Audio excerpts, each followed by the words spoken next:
Mabuhay to all of my dear friends and colleagues in the Philippines.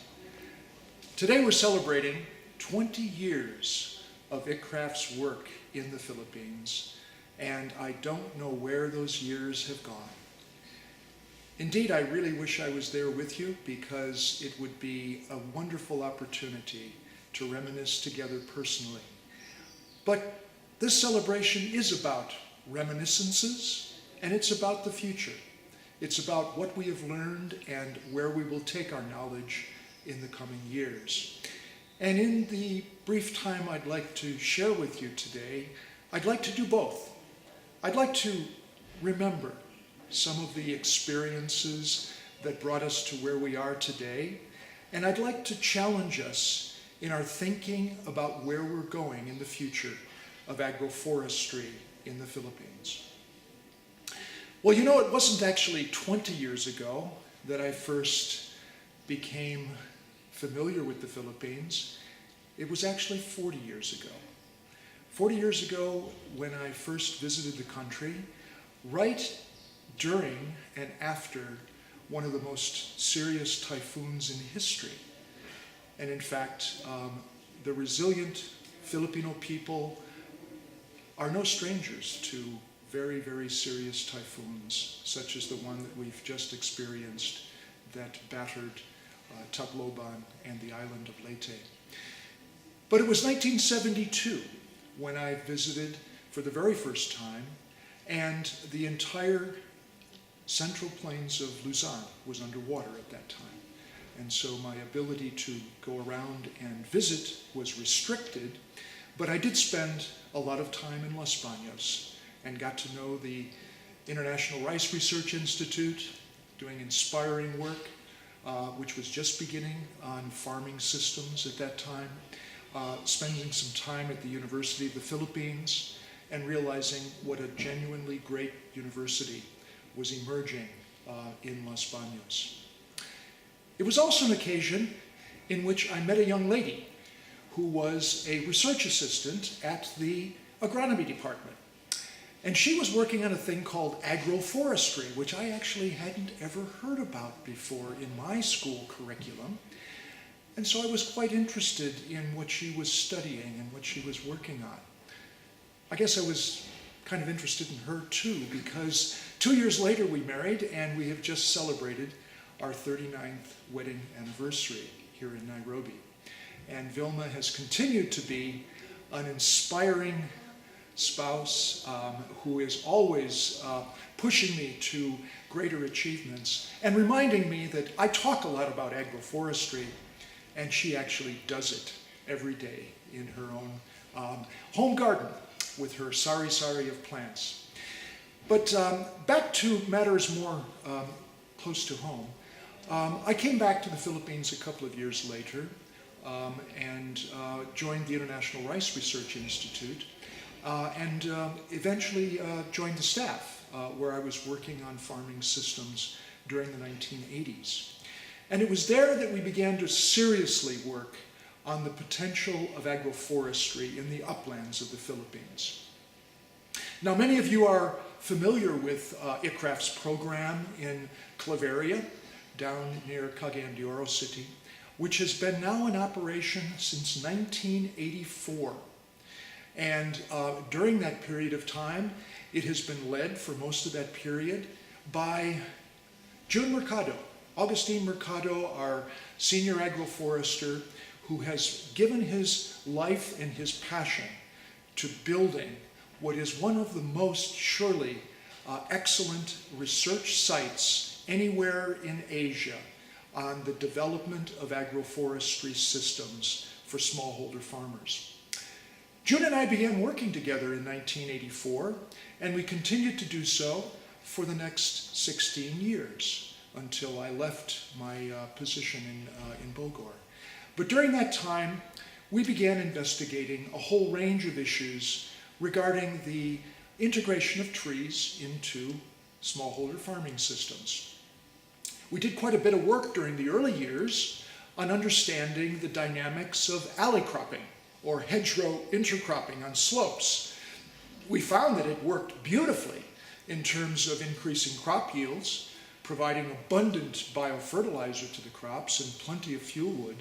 But we also began to realize that under Philippine conditions, the amount of labor it took to manage a typical conventional alley cropping system was just much more than farmers could really endure. They had other things to do.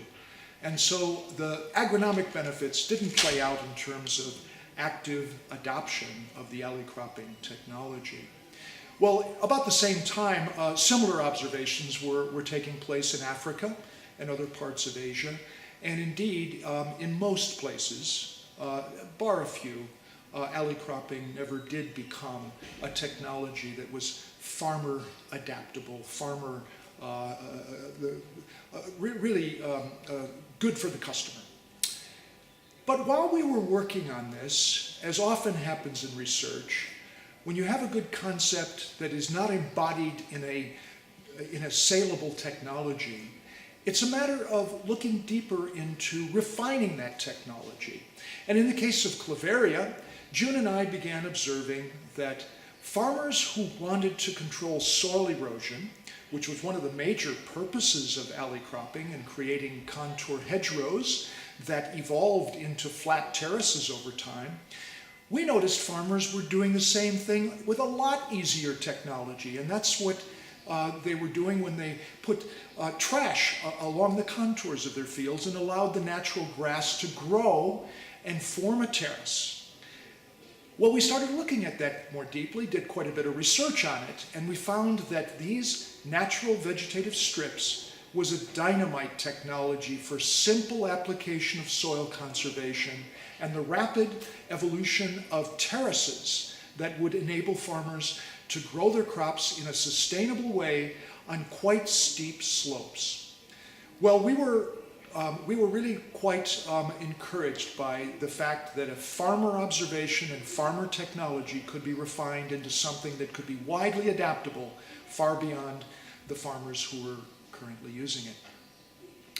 Well, about that time, we formed the Southeast Asia program of the World Agroforestry Center. And I was asked to go to Bogor and lead the regional team, so I had to reluctantly leave the Philippines in 1993 and form the regional team. But at that time also, we wanted to build a strong program in the Philippines, and we were able to do that on the shoulders of June Mercado and his team in Claveria. We also had the able administrative talent of Glory Lynn Akailar, and were there soon after joined by Delia Katakutan, who worked with us in the Lantapan research site. And we began to work on a whole range of technologies and scientific approaches, not only to field and farm-based problems, but also the landscape. And it was at that time that the SANREM program came into focus. SANREM being a sustainable landscape approach to agriculture. And it's interesting today, you know, that many organizations are getting very interested in the landscape approach to agriculture and ecosystems, not realizing probably that 20 years ago we were already very deeply engaged in developing the conceptual frame and the scientific research methodologies of taking a landscape approach. Well, during those years as well, we started working on alternatives to slash and burn in the uplands of the Philippines. In Lantapan, in particular, in Bukidnon province, we developed a very intensive research program with many organizations involved. And I remember Willie Dar was the director of PCARD at that time, and Willie joined us and actively guided the development and implementation of the SANREM and ASB programs as we developed those in Lantapan, and a number of other sites as we spread the programs. The ASB program has continued. It still exists. It's still going strong, in fact, getting stronger and stronger because the emphasis on the carbon mitigation issues in tropical agriculture have joined the other issues of adaptation to climate change and resilience of forest margins to land use changes, have become ever more problematic and ever more global issues in the recent years. The ASB program is still coordinated here at the World Agroforestry Center and has sites not only in the Philippines but Indonesia, in Vietnam, and increasingly countries in Africa as well. Along came the mid-1990s, and I became familiar with a very interesting movement that was developing in Australia. It was called the land care movement, and I went down to Australia to have a look at it, and I was inspired. It was a concept of community-based, grassroots approaches to natural resource management that was sweeping Australia at that time. By the late 1990s, about 1/3 of Australian farmers were members of voluntary land care groups, looking at the problems that existed in their local areas, getting together and drawing facilitation and assistance from local government and the Extension Service, and working to solve their own problems. Not waiting for extensionists to hand out solutions, but figuring out things that were really nitty-gritty problems that they were facing in the many degrading environments in the tough agricultural conditions in Australia. Well, I got to wondering, couldn't the land care concept be a useful way of going about stimulating and inspiring community-based approaches to sustainable land management in the Philippines as well? Well, I asked June that question, and he agreed that it was something worth looking at. And June took the lead in developing a dynamic land care program in the municipality of Claveria. I remember within 1 year, about 26 land care groups were formed in Claveria, and these amalgamated into the Claveria Land Care Association. And land care became, for us, an excellent means by which the agroforestry technologies that were being developed in our programs could find a way into hundreds and thousands of farm households through land care. Well, I'm happy to say that the land care program continued to evolve. And by the year 2001 or so, I believe we had about 600 land care groups in the Philippines. And soon after, we formulated the Land Care Foundation of the Philippines, which has worked to further broaden and deepen the land care movement in that country. The Philippines has been a leader, I guess the leader in the tropical countries in the development and implementation of a land care approach. And I'm happy to say that that approach has now reached countries all across the tropics. And we have quite a number of countries here in Africa that have adopted a land care approach to sustainable land management. So the Philippines continues to provide that inspiration, and I hope it will do so in many years to come. Well, in recent years, as my second term as Director General began winding down, I felt a great frustration that we knew in the agroforestry science and development community the enormous benefits of agroforestry as applied on the land, particularly in smallholder farming systems. But the development community was not getting it. They were really not on board. And as I analyzed that situation and looked at other experiences, I began to feel that one of the reasons why we have not connected well with the development community is that we have not been able to talk the language of agriculture. Agriculture, to the vast majority of people, is all about annual crops, growing in open fields, with fertilization and soil management practices. And hey, where do trees fit into that? They don't.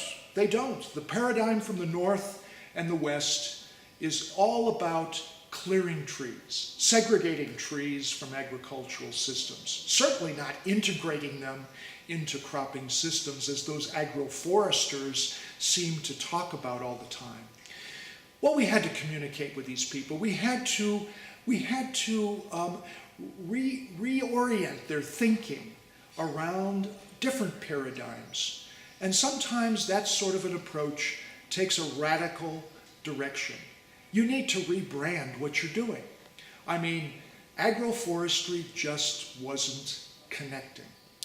And so after talking with people at the African Union who were also thinking about this problem, and colleagues in the conservation agriculture movement here in Africa, I realized that Dr. Swaminathan, the father of the Green Revolution in Asia, had the answer for us. He was talking about an evergreen revolution to follow the Green Revolution.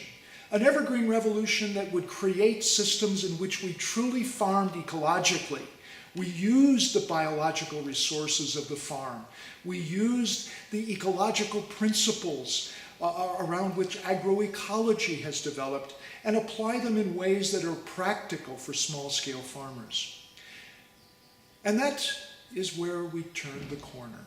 We started calling what we were doing in the particular type of agroforestry which is about integrating trees into small-scale farm systems, evergreen agriculture.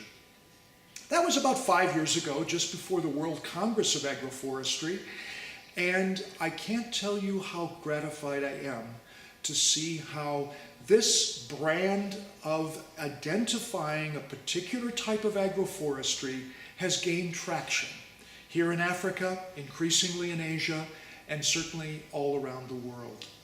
It has enabled us to communicate with those hardcore crops and soils people, not my kind of people actually, I'm an agronomist, but realizing that we had to speak their language and we had to provide the basic scientific evidence that what we were talking about was well-founded and that it was implementable, that it was adoptable, and that farmers really would use a kind of system in which trees were integrated into farmlands.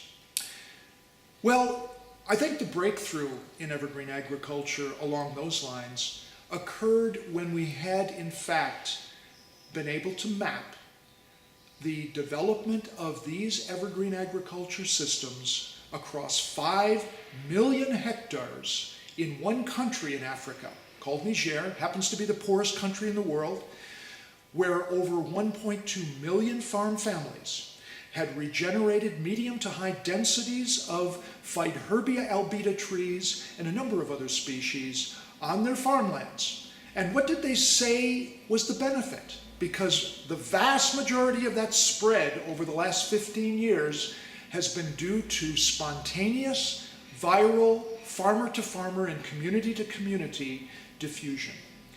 Well, they said that they get higher crop yields. They said their crops are protected from the Harmattan winds that blow off the Sahara and affect their crops, particularly when they're seedlings. They said that their water tables were increasing because the fields were capturing and storing and infiltrating a lot more water than they ever did before. It wasn't running off the land, it was soaking in, and it was being stored for their crops. They noticed that their crops were also more resistant to drought stress, particularly in serious droughts when their neighbors without trees were losing their crops entirely. They also noticed that during the dry season, when all of the sources of fodder had been exhausted in the landscape, they were finding that these trees, which were foliated at that time, they were the only green things in the landscape, were providing fodder at the most critical time of the year to keep their cattle alive. They were also finding that they could harvest these trees for fuel wood and for timber that they could sell for cash and use these trees as an asset whenever they had a crisis, such as a drought or a health problem in the family. Well, that story of a vast diffusion of evergreen agriculture in Niger has been further supplemented by studies showing a very large adoption of evergreen agriculture in Mali, where about 500,000 farmers have over the last 10 to 12 years adopted these systems, just like the farmers in Niger. And evidence from Senegal, Ethiopia, Malawi, Zambia, Tanzania, and many other countries has now given us the confidence to say, convincingly, that evergreen agriculture is not just a glint in the scientist's eye, it's not just a concept, it is a practice that millions of farm families are using. And the same is true in the Philippines, where agroforestry is probably as important and as popular as any other country in the world. But yet perhaps we just aren't communicating well enough with those hardcore crops and soils people who may still not understand the opportunities to get together with us in agroforestry and create agricultural systems that are truly evergreen and that will create new livelihoods and new opportunities for intensification and greater productivity and resilience and sustainability across the landscape. Well, that's my dream, that's my hope, that evergreen agriculture will become embedded into government policy, embedded into the way the private sector disseminates its crop seeds and combines them with tree seeds and tree extension technology, and builds a collaboration through partnership that can enable the acceleration of evergreen agriculture to a much greater extent. And the potential is really there. Currently, I've been engaged since I retired from being Director General in the development of a partnership to create an evergreen agricultural system around the world. I believe, and my colleagues believe, and there are many of them nowadays, that evergreen agriculture has the potential to reinvent our agricultural systems in a way that most people have not conceived, in a way that enables trees to provide goods and services and livelihood opportunities by being integrated with cropping systems. Now that's a big, tall order. That's not something that we can do overnight, but we've started. And now in the Evergreen Agriculture Partnership, we're finding that most of the major NGOs who are working in development around the world are eagerly joining us as partners. The international organizations are supporting this work. The scientific research organizations are lining up with us to accelerate their research on a topic that has such great significance for the future. This is all very encouraging. And now we're going down to the regional level and working with colleagues to organize regional and national networks to be able to carry this forward. Currently here in Africa, we have about 20 countries who are either implementing evergreen agriculture scaling up programs, or they're developing those programs. They're planning them out, mapping them out, and sourcing the funding to carry them forward. We plan to support those governments through the Evergreen Agriculture Partnership in the coming years to ensure that that will happen. So what about the Philippines?